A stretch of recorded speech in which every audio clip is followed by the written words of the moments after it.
নমস্কার, কেমন আছেন সবাই? সীমা কিচেন অ্যান্ড ভিলেজপুরে সবাইকে স্বাগত জানাই।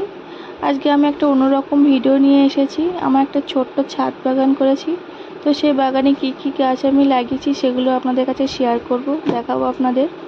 তো পুঁই শাক গাছ লাগিয়েছি বেশ অনেকগুলোই, বেগুন গাছও লাগিয়েছি। বেগুন গাছে পাতায় পোকা লেগেছে, তো পোকা গাছগুলো পাতাগুলো কেটে দিলাম। নতুন চারা গাছও লাগিয়েছি বেগুনের অনেকগুলো, গাঁদা ফুলের চারা লাগিয়েছি বেশ কিছুটা।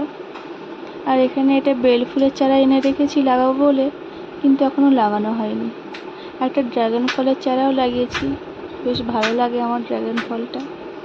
আর অনেক পুঁই শাক গাছও হয়েছে। একটা বরবটি গাছও লাগিয়েছি, বেশ ভালোই হয়েছে, এখনও বরবটি হয়নি।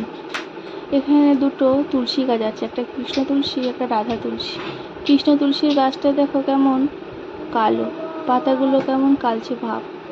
কৃষ্ণ তুলসী রাধা তুলসী একসঙ্গে থাকা খুব শুভ, তো দুটো একসঙ্গেই হয়েছে। আর রাধা তুলসীটা দেখুন সাদা রঙের, পাতাগুলো কেমন সাদা সাদা, গাছটাও সাদা।